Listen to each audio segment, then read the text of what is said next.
Well, hello everyone, and welcome to part 2 of the weekly Q&A video. Part 1, which is already up on the channel, featured the NFL-related questions for the week. So after you check out this one, you can go ahead and check out that one on this channel.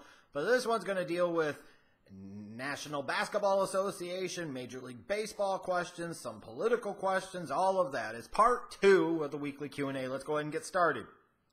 Vols fan kicks us off by asking, if a Karl Anthony Towns trade needs to be done, what would be the best option? Maybe trading him to the Suns as part of a package to get the first overall pick and draft DeAndre Ayton?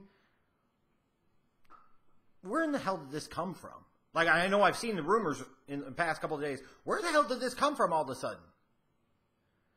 And honestly, trading Karl Anthony Towns as part of a package to get the #1 pick, where you get a guy like Ayton, where you're hoping he can maybe become Karl Anthony Towns when you already have Karl Anthony Towns, would be flipping stupid.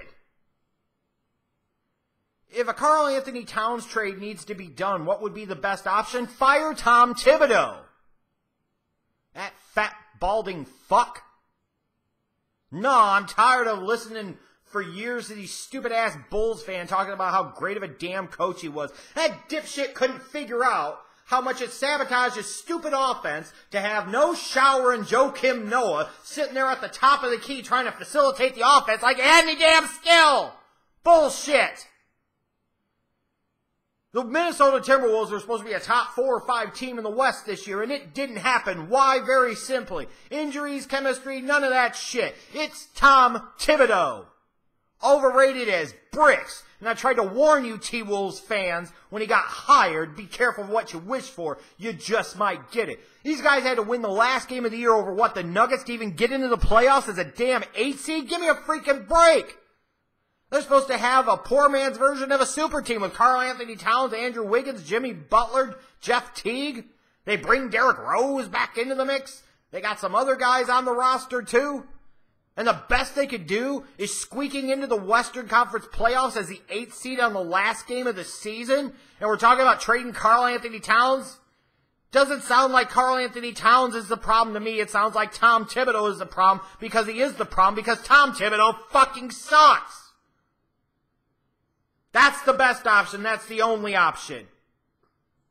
You win with stars more than you do great coaches in the NBA. That's a fact. You don't trade kids like Karl Anthony Towns because he doesn't mesh well with Tom Thibodeau. You get rid of fucking Tom Thibodeau. Unbelievable. And if they trade Karl Anthony Towns, they deserve whatever the hell they get. Peter Jedra asks, the Blazers are commonly bashed for not picking Michael Jordan, even though when you look at the times that they were in and the belief in the big men being the way you built a franchise and that they already had Clyde Drexler in the wings as a shooting guard, should they really get bashed for that? Yes and no, because on the one hand, you always hear about, well, you take the best available player and you figure it out. Now, long term, I can't imagine Michael Jordan and Clyde Drexler would have been able to play together. That's absolutely true. But maybe you could have taken Jordan and somebody else like the Bulls or whoever would have been interested in trading up for him. You never know. I think the bigger thing you can knock them for is passing on a guy like a Charles Barkley, passing on a guy like a Sam Perkins, who both obviously had much better careers in the NBA than Sam Bowie did. I've always felt the thing of talking about the Blazers took Sam Bowie over Michael Jordan was kind of bullshit. I always felt they deserved much more criticism for taking Sam Bowie over Charles Barkley or Sam Perkins. That's where the criticism should be, realistically. When you look at the position and the area of the team they addressed, that's the more relevant criticism and the deserved criticism, frankly. Master Saruwatari, what do you expect the Bulls to do with their draft picks? With picks, what do we got? Picks 7 and 22, is it? I'd expect some combination of a 3 and a 5, a wing and a center. I don't know which order they're going to do that, but that would be what I would expect them to do. I firmly believe that their ideal situation would be Michael Porter Jr. If it wasn't Michael Porter Jr., then if either Mo Bamba or Wendell Carter happen to be available for them, that might very well be the guy. But I look at a wing player and a center as what they're most likely to look at in round number 1. And your thoughts on the Robinson Cano suspension? I can't say with any baseball player that they get popped for PEDs or trying to dupe drug tests, which it looks like Cano was doing in this case, that it surprises me. But honestly, once you put Bud Selig in the Hall of Fame, who gives a shit? Really? I mean, I know it's the rule, and I know he got suspended 80 games for it, but you can put Bud Selig in the Hall of Fame, then how much did it really matter, and how much do you really care about steroids and performance-enhancing drugs in baseball? And for Robinson Cano, if he's been doing this crap for years, this is a guy you're talking about as a borderline Hall of Fame player that has made a shit ton of money, is in the middle of a massive $200+ million contract for the Seattle Mariners. If you were in his position, would you have taken the steroids or the performance-enhancing drugs and tried to dodge drug tests? I would most certainly think your answer would be yes, because I know what my answer would be, and it most certainly would not be no. That is a lot of money. That is a shit ton of money. I've eaten enough ramen soup and hot dogs and crap over the years to say I would never want to do that again, and taking steroids to make $200+ million would be just fine with me. Principles and all that other crap can kiss my ass. Fuck that shit. Principles are for broke people to justify why they're broke. I'm sorry, that's true. I ain't a rich folk, so it's kind of true. Drake Maddox, 28. If you were the Knicks general manager, what moves are you making and any potential draft targets? I'm probably trying to resign my position effective immediately, because that organization is a mess and it continues to be a mess. I don't know what moves they can make. I don't know their situation, nor do I care, because frankly, nobody cares about the Knicks anymore, and nor should they. In terms of potential draft targets, I'm sure they'll screw it up, because more often than not, that's what the Knicks have done, is screw it up. Barry McCockner, who would you rather have? A healthy in his prime Grant Hill or a healthy in his prime Penny Hardaway? That is an outstanding question, and I think it depends on the team. If you need somebody as a true point guard that can create all types of mismatches with what he does offensively and a better pure scorer, you want Penny Hardaway. If you want somebody who's a better defender and a better rebounder and a better all-around player, you're taking Grant Hill. I personally would probably take Grant Hill, but that decision is not that easy, because in today's NBA, Penny's averaging over 30 a game. Again, I'm going to emphasize, in today's NBA, where you can't touch him, and everything's a damn foul, Penny's averaging over 30 a game. It's really interesting. That's a great question, but I would probably lean to Grant Hill because he could do it all. Frederick Lowhouse. Is Brad Stevens the best coach in the NBA? He most certainly is among the elite. You could make an argument from a pure X's and O's and getting the most out of his talent, especially with his two best players, Gordon Hayward and Kyrie Irving, not being around for the playoffs. And as of this recording, the Celtics are 2 games away from the NBA Finals. You could make a strong argument for him. I could also point to Steve Kerr and say, you look at the way the Warriors are constructed now, but you forget, before that, they were a more organically built team and they won an NBA championship. And when you think about them, next year they won the 73 games. This is before Kevin Durant came in, and yes, they choked the 3-1 series lead down their leg. But sometimes having that burden of expectation and having all that talent and being able to manage it can be incredibly challenging too. So I feel like Steve Kerr can get lost in the shuffle. Obviously, Greg Popovich, because of length of excellence, reputation, he belongs in that kind of hierarchy, the Mount Rushmore of great NBA head coaches. But Brad Stevens is most certainly on that mountain. He might be front and center. Young Savage 0. Should the Yankees pursue an ace, maybe somebody like a Madison Bumgarner, or a big-time bat, somebody like a Manny Machado at the trade deadline? You would think when you have Judge and Stanton and Gregorius and some of the other guys the Yankees have in their lineup, that if you're still looking for another big bat, you've got some bigger issues there. You've got to go and get a stud ace. I don't know if it's going to be Baumgartner. I don't know if there is one available. Also, with Machado potentially trading within the division could accelerate the asking price, and I don't know if you want to be in that particular market. But again, you're talking about this Yankees team, like I said. You've got Gregorius, you've got Gleyber Torres, you've got Sanchez, you've got Judge, you've got Stanton. You better not be in the market for any bats. Your primary focus should be on getting the starting pitching you need to match up against the Astros and some other teams, maybe the Indians or whoever it ends up being when all is said and done on the AL side of things. It's got to be some pitching help. Big Snow, did you ever watch Black Panther? Wakanda forever. Yes, of course I did. I thought I answered this before. But yes, I did. Joe Jones. Why does Doug, who used to do wrestling videos on YouTube, hate you so much? Number one, I assume we're talking about Doug from Bill and Doug? I'm assuming. I'll assume yes. Number two, that honestly is news to me. Number three, I wonder what for. Number four probably revolves around the fact that I don't circle fucking jerk for the Bullet Club in New Japan and ROH. If I was guessing strictly from a wrestling standpoint. And number five, I don't fucking care. I couldn't imagine going through things like the different people when talk about the wrestling stuff that I do. I couldn't imagine like hating some of the other people that talk about it. They annoy me. They irk me. I think a lot of them lack credibility because there are clear and present biases and they've got skin in the game, like Bill and Doug used to, because if memory serves me correctly, a decade ago, they were being featured on the TNA site, and here they are shitting on WWE, and until they stopped appearing on the TNA site, they were pro-TNA, and then they stopped. So at least I could say I can hate on all of them equally. I don't have any skin in the game. I'm not trying to get in the business. I'm not trying to buddy up to wrestlers. I'm not trying to live fantasy world or any of that other bullshit. So if he doesn't like me, good for him. He can kiss my fucking ass. I do not care. And I really honestly don't know. And honestly don't care.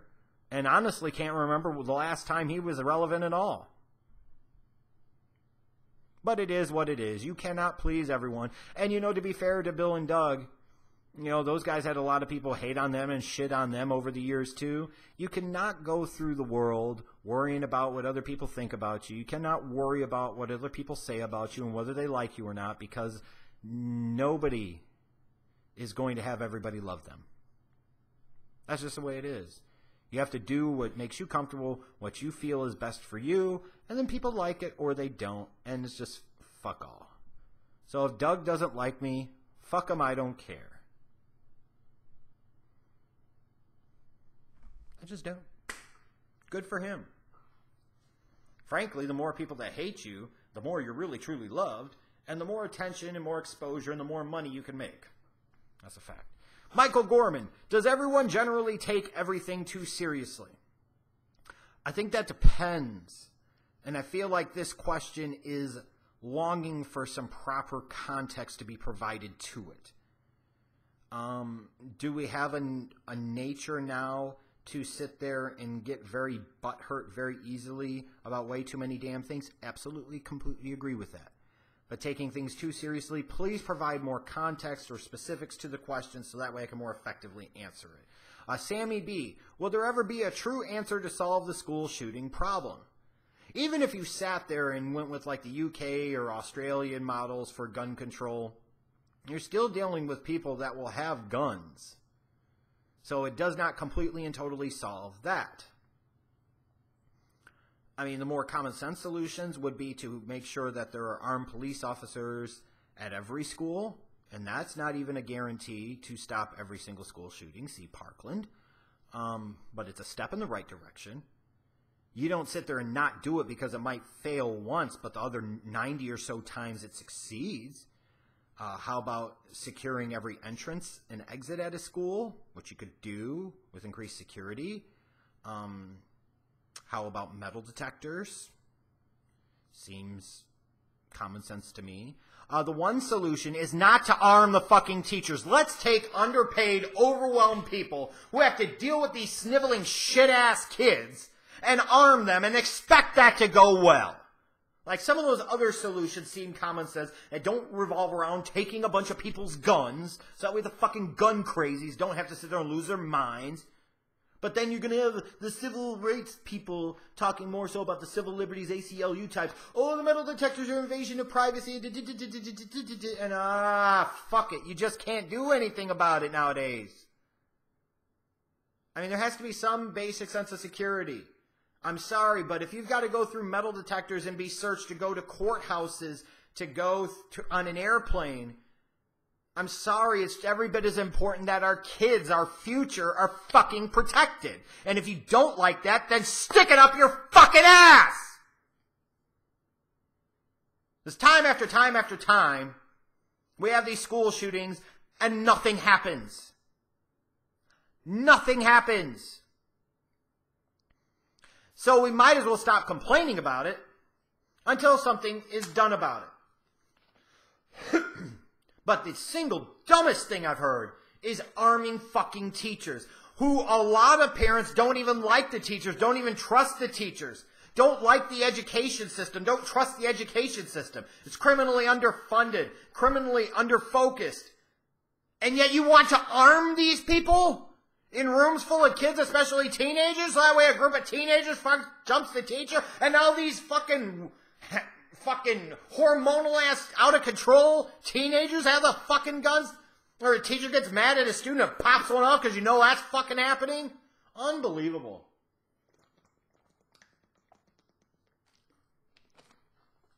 Increased security and police presence at schools, metal detectors and secured entrances is a very nice start. And if you can't agree to that, then I'm sorry, in this particular case, you are stupid, period. Mexican Martian. How come there's no viable centrist third party in this country to break through the schmas of the Democrats and the GOP? Because they make it that way. And we're stupid enough to allow it to happen. They run everything. And if you can't see that, like, it always cracks me up how people are so pro this party and anti that party. You dipshits, they take divergent paths to the same fucking result, which is disastrous for us as a people, as a citizenry, as a society, as a country. When your government is controlled by two parties, they can do everything they can to build infrastructure to keep themselves in power, control the media, control narratives. It's not hard to see why. They have a 200 or 150 plus year head start on anybody else. That's a massive infrastructure to overcome. Vonnie Quest. Any tips for your subscribers on how to get hoes? If you're truly trying to get hoes, like if that's the type of chick you're trying to get, then lower your standards, throw some money at them, and you can get some hoes. If you're trying to get a woman of any sort, then you make sure, number one, that you present yourself well. Number two, make sure you keep yourself looking fresh, clean. Yeah, it doesn't mean you have to go like three-piece suit and tie necessarily, but, you know, dress decently. Dress like you've got some sense. Dress like you care about your appearance and your presentation. Have confidence. Women love confidence. Also, and this is key, know when to show a woman you're interested, and know when to let them know that the world does not fucking revolve around them. Because as soon as that woman believes that she's got that over you, it's over. It's fucking wrap. Whatever dude wants to talk, whatever bullshit they can kiss my motherfucking ass. Because they know they're full of it. As a society as a whole, we still program that the guys have to be the aggressor and the guys have to be this, which creates some of the sexual harassment and other problems that we have, because as a guy, sometimes you don't fucking know. And with some of these women in this world, frankly, you don't fucking know what they're thinking, because they know they don't know what the fuck they're thinking. So how you approach one person could be perfectly fine and lead to sex and relationship, and the other person could lead to harassment claims and job termination. But you've got to be confident. That's incredibly important. It's nice if you can make them laugh, but you've also got to be able to let them know that you are in charge of yourself and your faculties, and when needed, in charge of the situation, and that is not to be questioned. It's one of these things where 60, maybe 70, even 80% of the time, you let the woman be right, and they're right, and da-da-da-da-da-da. It's about that 20, 40% where you are right. More so importantly, you need to be right. You have to be right, and you need to make sure she knows you're right. She's going to be pissed either way, so what fucking difference does it make? Go down swinging. Not literally, but you get what I'm saying. Do you have the balls to say no? Do you have the balls to stand your ground? Do you have the balls to be a man when you really need to? Don't listen to these pusses. Don't listen to these bitches that try to tell you otherwise. Don't listen to these fucking feminazis. There are points in times where, as a man, you need to establish you're not a jellyback. You need to establish that you are a fucking man. That you are, Vonnie Quest, the HNIC of all that they see. You got it?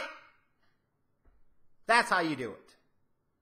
Be confident, present yourself well, nice if you can make them laugh, but god damn it all, most importantly, let them know that you've got control over yourself and your faculties, that your whole fucking world does not revolve around men. Screw that shit, my ass. And most importantly of all, know when to say no, stand your fucking ground, and don't be afraid of them getting pissed off because long term they'll love you for it.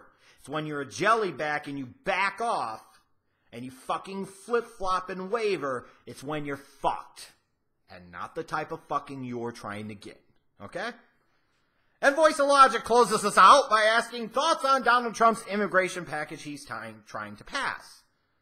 Well, from his standpoint, it makes sense because it is something he campaigned on significantly. I will be perfectly honest. I'm not really sure what all that package is trying to include. I can assume it's probably not very good, but I do not know fully because I've not bothered to look enough at the specific details. So unlike a lot of other people that you see that will praise him just because it's Donald Trump did it or hate on it just because Donald Trump hated on it, I'm going to refrain comment because if I don't fucking know, I don't fucking know, and I don't think it's right to comment on something that I don't know about. If I study up on the topic, if I care enough to, and I see the proposal and what it would bring and what it wouldn't bring or what it would do and what it wouldn't do, then at that point in time, I can give some type of educated, formulated opinion on it. But until that point in time, I'm not going to. Why speak on something that I don't know about? A lot of other people in this country could learn that same lesson. But anyways, this was fun. Thanks for you guys submitting all these questions. We'll do another Q&A next week. I'll see you later.